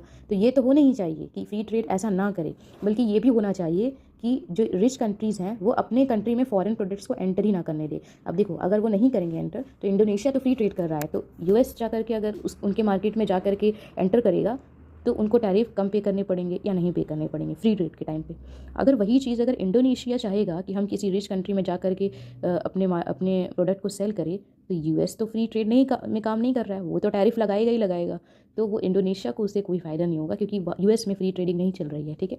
तो वहाँ पे उनको इंडोनेशियंस को टैरिफ पे करने पड़ेंगे, ज़्यादा भी करने पड़ सकते हैं, वो जितना यूएस इम्पोज करेगा उनके ऊपर उतना।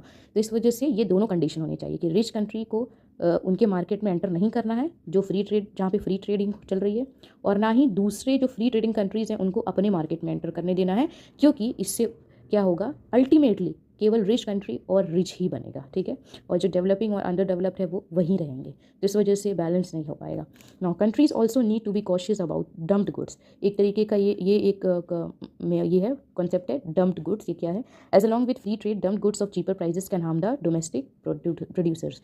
तो फ्री ट्रेड के अलावा भी जो है डम्प्ड गुड भी अपना रोल निभाता है, ठीक है, कुछ कंट्रीज़ को लॉस होने के लिए, ठीक है। अब ये लॉस कैसे होते हैं, डंपिंग देखो क्या होती है। डंपिंग वो होती है, सिंपल वर्ड्स में समझेंगे, जैसे जापान है तो वो क्या है, काफ़ी ज़्यादा इंडस्ट्रियलाइज्ड है और मॉडर्नाइज्ड है। तो जो भी उसने सामान जो भी यूज़ किए अपने स्पेसक्राफ्ट इंडस्ट्री में यूज़ किया, शिप बिल्डिंग इंडस्ट्री में यूज़ किए, ठीक है, या आयरन एंड स्टील इंडस्ट्री में यूज़ किए, ट्रांसपोर्ट एक्टिविटीज़ में, तो वो सारे के सारे जो मटेरियल्स है उसने यूज़ किए।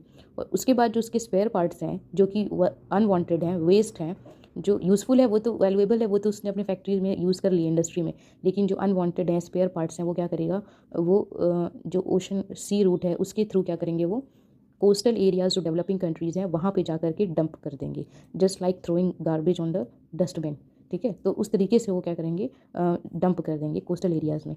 अब वो जो स्पेयर पार्ट्स हो गए वो डेवलपिंग कंट्रीज़ को ज़्यादा यूज़फुल नहीं होंगे, लेकिन कुछ पार्ट्स उनके जो हैं वो यूज़ में आ सकते हैं, तो वो उनको क्या करेंगे, सेलिंग परचेज़ करना स्टार्ट कर देंगे।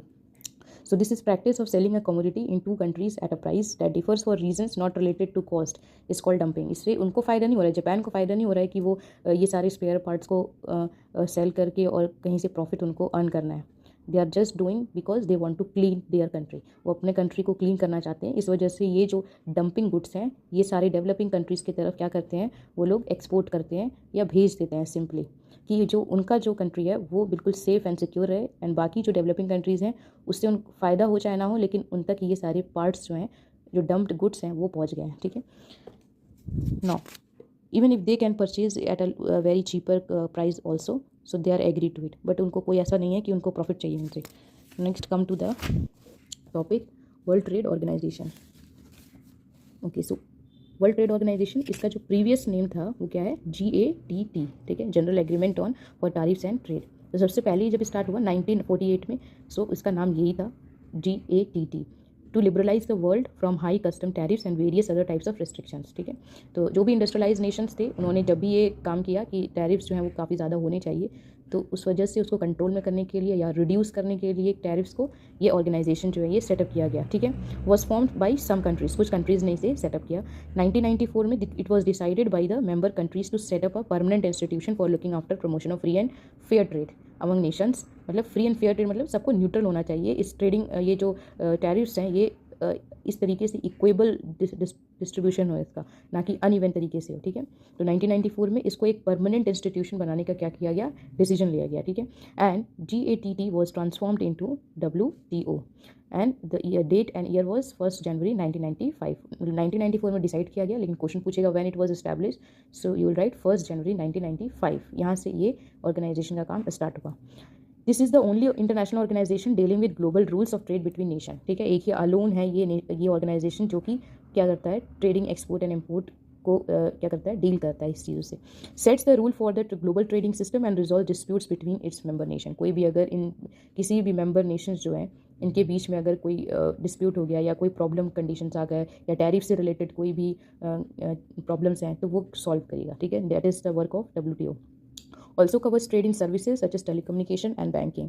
सो जो भी सर्विसेज वाले जो है, नॉट ओनली मैन्युफैक्चरिंग बट जो सर्विसेज हैं, that is telecommunications, banking, internet, ठीक है। So WTO focuses on these services also, ठीक है। ये सारी जो सर्विसेज हैं इनके ऊपर भी क्या करता है, रूल्स एंड रेगुलेशन इम्पोज करता है।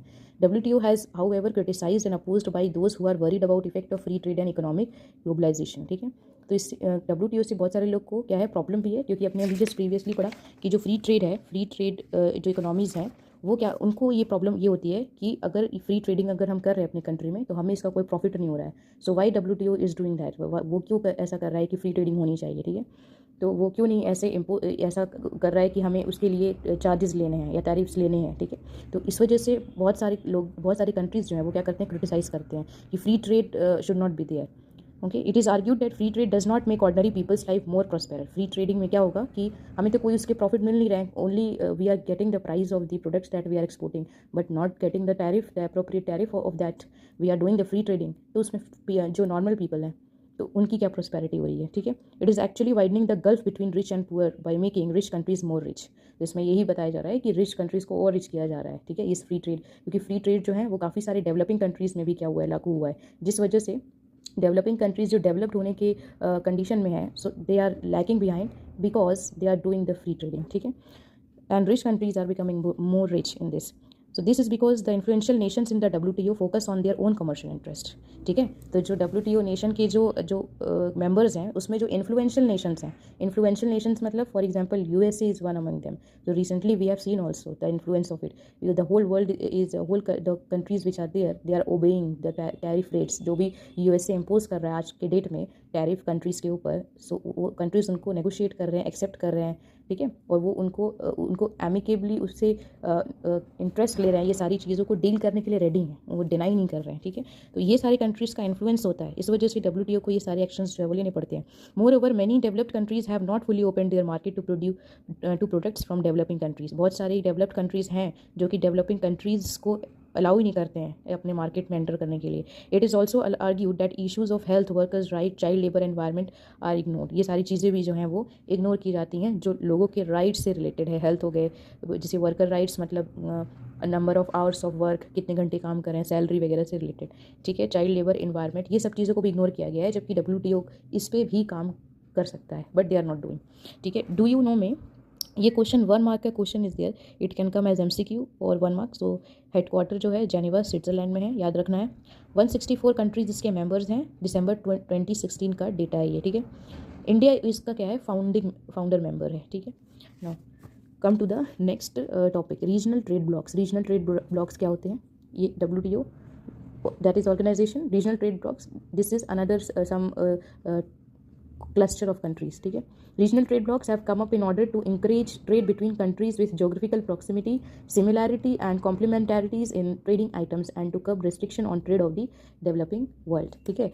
तो ये regional trade block सिंपल जैसे ब्रिक्स हो गया एक टाइप का है, ठीक है, regional trade blocks.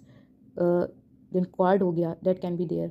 So you will find कि ये जो है बिम्स्टेक हो गया, ये सारे जो रीजनल ट्रेडिंग ब्लॉक्स हैं ये क्या करते हैं, ये कुछ क्लस्टर होते हैं कंट्रीज़ के जो आसपास में क्या है लोकेटेड हैं, तो उनकी जो नियरनेस होती है वो काफ़ी ज़्यादा होती है, उनमें सिमिलैरिटी काफ़ी ज़्यादा है, और वो एक दूसरे जो प्रोडक्ट्स हैं जो एक्सचेंज कर रहे हैं ट्रेडिंग प्रोडक्ट्स, उसकी भी उनको क्या होती है, जो एक्सचेंजिंग प्रोडक्ट्स हैं वो एक दूसरे की नीड को फुलफिल कर रहे हैं। तो इसलिए ये सारे जो रीजनल ट्रेड ब्लॉक्स हैं वो बनाए जाते हैं, ये आसपास के कंट्रीज़ को ही लेकर के, क्या जैसे आशियान है, ये ASEAN, ये सारे जो हैं ये स्पेशली इसीलिए बनाए जाते हैं कि ये आसपास के कंट्रीज़ के जो ट्रेडिंग एक्टिविटीज़ है उसको फॉलो अप कर सके। यूरोपियन यूनियन, EU, ये भी एक एग्जांपल है, ठीक है। So today 120 regional trade blocks generate 52% of the world trade. तो ये आसपास जो भी उनके कंट्रीज़ हैं, जो मेंबर कंट्रीज़ है इस ब्लॉक में जो बन जाते हैं, तो वो क्या करते हैं अपने कंट्रीज़ में जो मेंबर्स हैं उनको फ्री ट्रेडिंग एक्टिविटीज़ जो है वो भी करने को वो लोग उनको अलाउ कर देते हैं। तो इसलिए क्या है कि 52% ऑफ द वर्ल्ड ट्रेड जो है वो रीजनल ट्रेड ब्लॉक्स के बनने की वजह से ही आया है, ठीक है।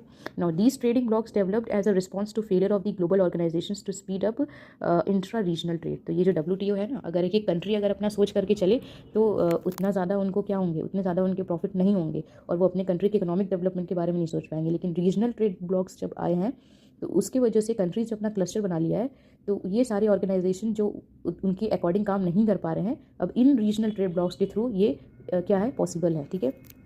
दो these regional blocks remove trade tariffs with in the member nation, जो इनके मेंबर होते हैं इसमें ट्रेड टैरिफ्स वगैरह क्या कर देते हैं, वो रिमूव कर देते हैं कि आप इजीली, अब हम मेंबर हैं, जैसे ब्रिक्स के मेंबर्स हैं, तो हम ये सारी कंट्रीज में मिलकर के क्या करेंगे, फ्री ट्रेडिंग करेंगे, ठीक है, इसमें कोई टैरिफ नहीं लगेगा। They encourage free trade. In the future it could get increasingly difficult for free trade to take place between different trading blocs, ठीक है, ओके। अब ऐसा हो सकता है कि फ्यूचर में जो एक ट्रेडिंग ब्लॉक है दूसरा ट्रेडिंग ब्लॉक है, तो उन दोनों में क्लैश हो सकता है कि अच्छा आप तो ये ब्रिक्स के मेंबर्स हो और ये क्लस्टर है आपका, तो आपका अलग ट्रेडिंग रीजन हो गया, रीजनल ब्लॉक हो गया, एक एशियान है ASEAN, ये एक अलग रीजनल ब्लॉक्स हो गया। अब इन दोनों जो ट्रेडिंग ब्लॉक्स है उसमें बाद में जाकर के फ्री ट्रेडिंग को लेकर डिफिकल्टी आ सकती है, ठीक है। लेकिन अभी जो है ये आपस में मेंबर नेशन तो अच्छे से काम कर ही रहे हैं।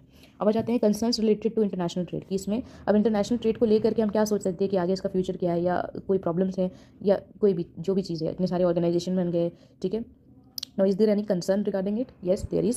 So, international trade is mutually beneficial to nation if it leads to regional specialization, higher level of production, better standard of living. मतलब इंटरनेशनल ट्रेड उनके लिए तो काफ़ी ज़्यादा बेनिफिशियल है, उन कंट्रीज़ के लिए जो कि रीजनल स्पेशलाइजेशन ब्लॉक्स वगैरह को लेके चल रहे हैं, प्रोडक्शन भी काफ़ी हाई है उनका, standard of living is very high, ठीक है। गुड्स एंड सर्विसेज अवेलेबल हैं, प्राइजेज वेजेस में कोई प्रॉब्लम नहीं है, knowledge based economy is there, तो everything is going on fit and fine. International trade can prove to be detrimental to nations if it leads to dependence on other countries. लेकिन ये international trade problematic और danger हो सकता है उन countries के लिए जिनके पास जो वो दूसरे कंट्री के ही रिसोर्सेज पे डिपेंडेड हैं, या अनइवन लेवल ऑफ डेवलपमेंट, उनका लेवल ऑफ डेवलपमेंट काफ़ी क्या है, बिल्कुल एग्जैक्ट नहीं है, ठीक है, ऊपर नीचे है, बिल्कुल एक्सप्लॉयटेशन हो रहा है, ठीक है, दूसरे कंट्रीज़ का ज़्यादा उनके ऊपर कंट्रोल है, commercial rivalry reading to wars वगैरह भी जो है कमर्शियल वॉर्स हो गए कि ट्रेडिंग एक्सपोर्ट इंपोर्ट किसकी होनी चाहिए, कौन सेलिंग करेगा, कौन परचेज करेगा, ये सारी चीज़ें भी जो है इंटरनेशनल ट्रेड को क्या कर सकती हैं, प्रॉब्लम में खड़ा कर सकती हैं। Global trade affects many aspects of life, बहुत तरीके से लाइफ को अफेक्ट कर सकता है, एवरीथिंग, हर एक चीज़, इन्वायरमेंट से लेकर के हेल्थ तक एंड वेलबींग तक, जो लोग वर्ल्ड में रह रहे हैं। Countries compete to trade more production and the use of natural resources spiral up.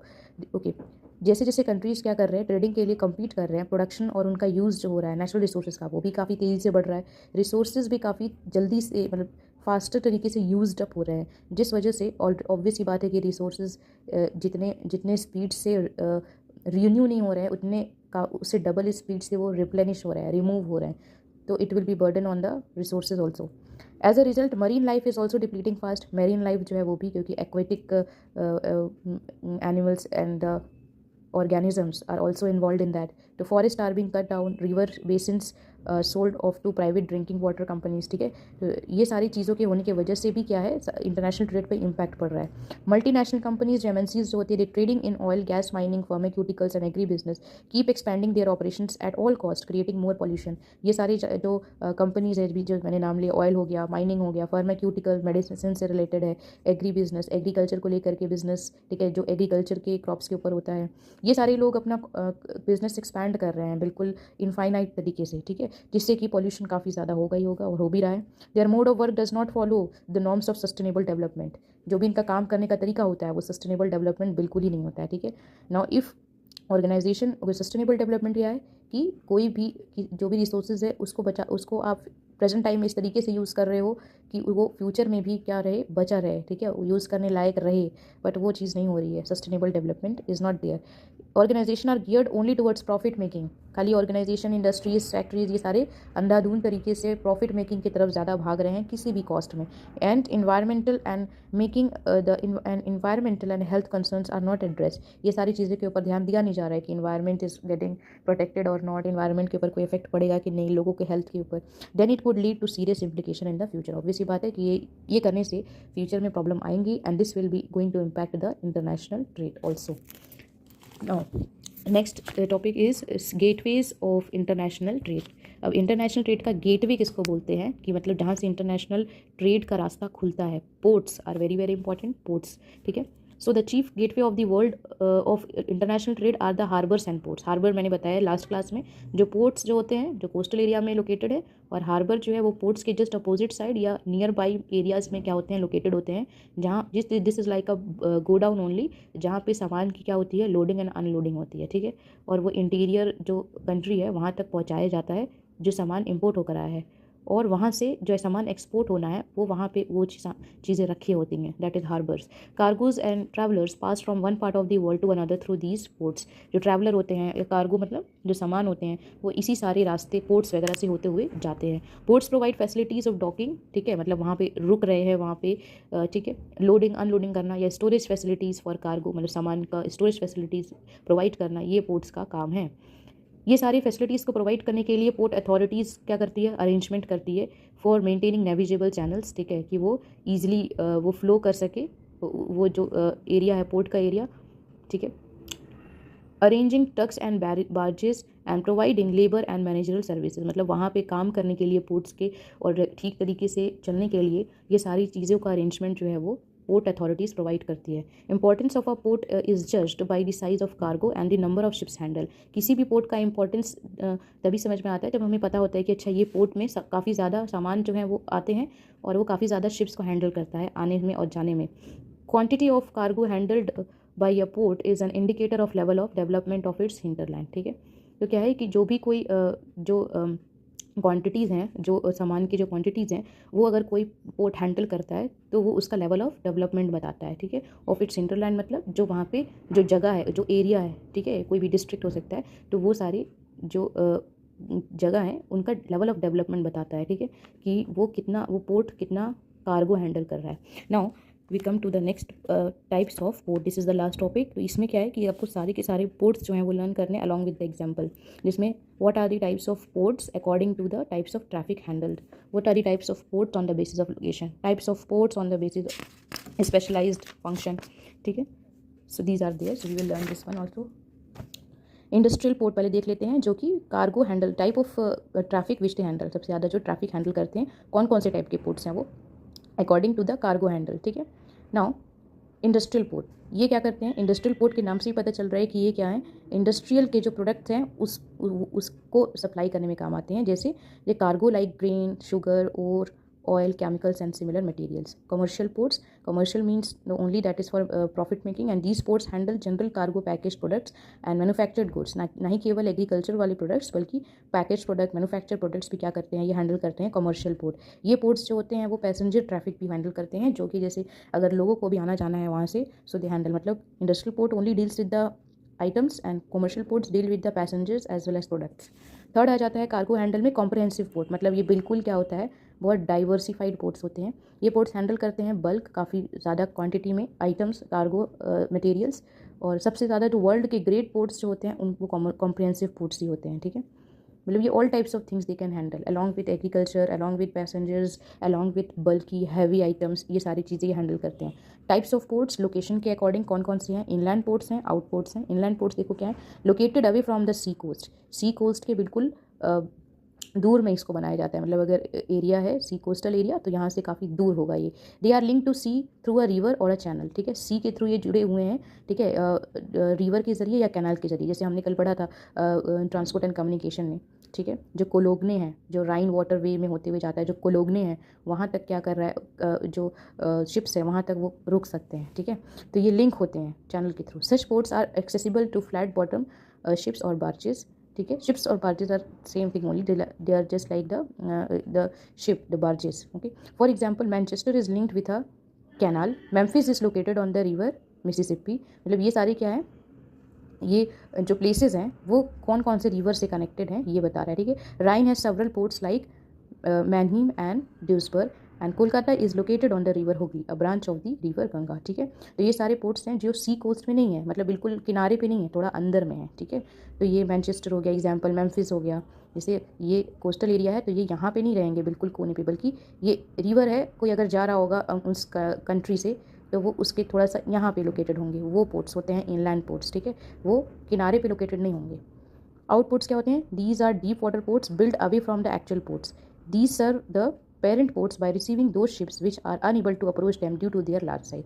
अब ये जो आउटपोर्ट्स होते हैं ये इसके अपोजिट होते हैं, मतलब ये ना ही इंटीरियर में लोकेटेड रहेंगे, ना ही ये किनारे पे लोकेटेड एक्सट्रीम पॉइंट पे, बल्कि ये बिल्कुल क्या होंगे, वो कोस्टल एरिया के बिल्कुल अवे, दूर में लोकेटेड होंगे।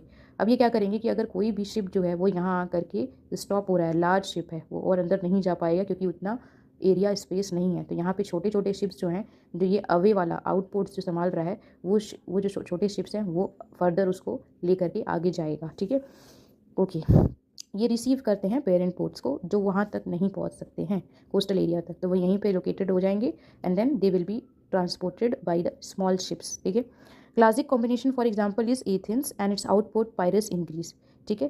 तो क्या है कि एथेंस जो है वो ग्रीस का कैपिटल है, वो वहाँ पे लोकेटेड है उसका पोर्ट, लेकिन उसका जो आउटपोर्ट है वो पायरस से है, तो पहले पायरस में क्या होगा, वो रुकेगा और फिर वहाँ से आगे जाएगा एथेंस की तरफ, ठीक है, क्योंकि पायरस पे जो आएगा वो लार्ज शिप होगा। Now types of ports on the basis of specialised functions, तो अभी से देख लेते हैं क्या है स्पेशलाइज्ड फंक्शन, जो कुछ फंक्शंस जो हैं वो परफॉर्म करते हैं। ये क्या, ऑयल पोर्ट्स, ये डील करते हैं shipping and processing of oil, oil ports का नाम ही ऑयल पोर्ट, ऑयल दिया हुआ है।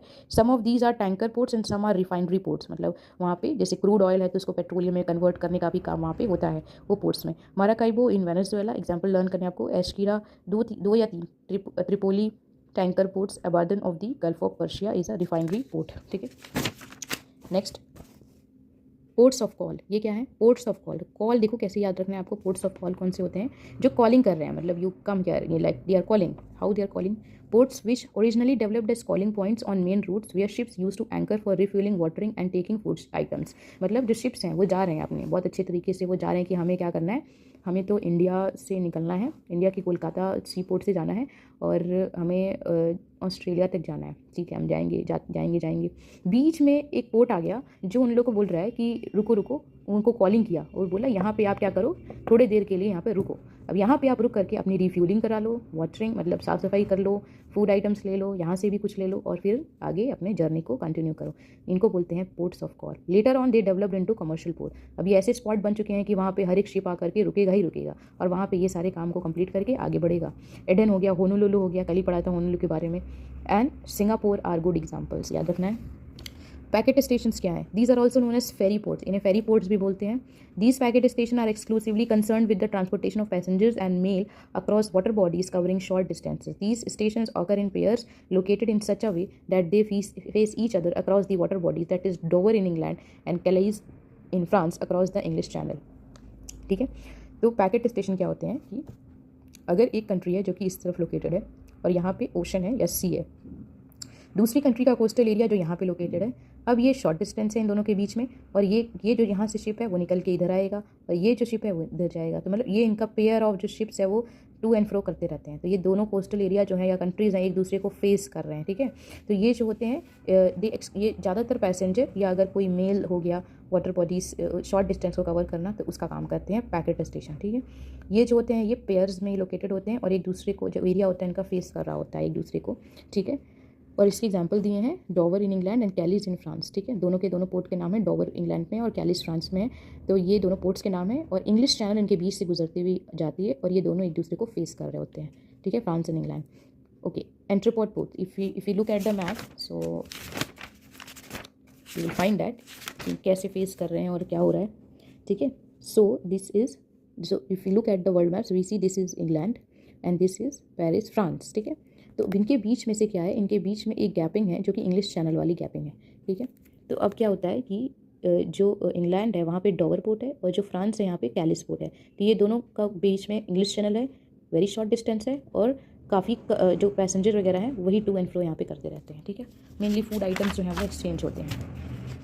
कम back to the last one, that is a packet station, याद रखना। इंटरपोर्ट पोर्ट्स क्या होते हैं? These are collection centres where the goods are brought from different countries for export. Singapore is an interport for Asia, Rotterdam for Europe and Copenhagen for the Baltic region. तो ये interport ports क्या होते हैं? एक type के helping hand होते हैं, ठीक है। कि अच्छा अगर इंडिया से कोई सामान अगर एक्सपोर्ट हो रहा है, ठीक है, एक्सपोर्ट हो रहा है इंडोनेशिया तक, तो क्या है कि वो बीच में एक कंट्री पड़ गया सिंगापुर। तो सिंगापुर में क्या होगा कि वहाँ पे इंडिया क्या करेगा कि वो कलेक्ट करेगा, सिंगापुर अपने इंडिया जो सामान लेकर के जा रहा होगा इंडोनेशिया तक, उसको इंडोनेशिया तक नहीं जाना है, लेकिन वो क्या करेगा सिंगापुर तक रुक करके सिंगापुर में ही बोलेगा कि यहाँ पे हमारे सारे सामान को क्या करो आप कलेक्ट कर लो। अब सिंगापुर का काम है वो पहुँचाएगा आगे फर्दर इंडोनेशिया में। तो इंटरपोर्ट पोर्ट्स वो होते हैं जो एक हेल्पिंग हैंड टाइप के होते हैं। वहाँ पे जो भी अदर शिप्स हैं दूसरे कंट्री से आते हैं और वो अपने जो एक्सपोर्टिंग आइटम्स है उसको बोलते हैं कि आप कलेक्ट करके यहाँ पे रखो और फिर वहाँ से वो जो गुड्स हैं वो क्या होते हैं फर्दर आगे जाते हैं। Where the goods are brought from different countries for export, कि वहाँ से अब आपका काम है एक्सपोर्ट करना। ये सारे एग्जांपल्स हैं। लास्ट आ जाते हैं नवल पोर्ट्स में। तो नवल पोर्ट्स आपको पता है कि डिफेंस पर्पस के लिए ही यूज़ होते हैं। जब भी कोई ओशन या सी रूट पे अगर कोई भी डिफेंस रिलेटेड या स्ट्रैटेजिक प्रॉब्लम्स आती हैं दूसरे कंट्री के द्वारा, तो वो नवल पोर्ट्स इसलिए यूज़ किया जाता है। These ports serve war ships and have repair workshops for them. Warships के लिए यूज़ होते हैं, मतलब वॉर के टाइम पे ही ये यूज़ हो सकते हैं, जैसे आइनस विक्रांत हो गया, ये सारे टाइप के। Kochi and Karwar are examples of such ports in India. ये दोनों एग्जाम्पल है इंडिया के, ठीक है। अब हम देखेंगे इसमें 2 ही एमसीक्यू दिए गए हैं, इस क्वेश्चन को देखते हैं यहाँ पे। Most of the world's great ports are classified as, the answer will be comprehensive ports. Second question is, which one of the following continents has the maximum flow of global trade? So the answer will be Asia. It is the largest continent also and it is serving all the continents, okay, through international trade. So that's all for this chapter and we have completed this book also. So thank you everyone.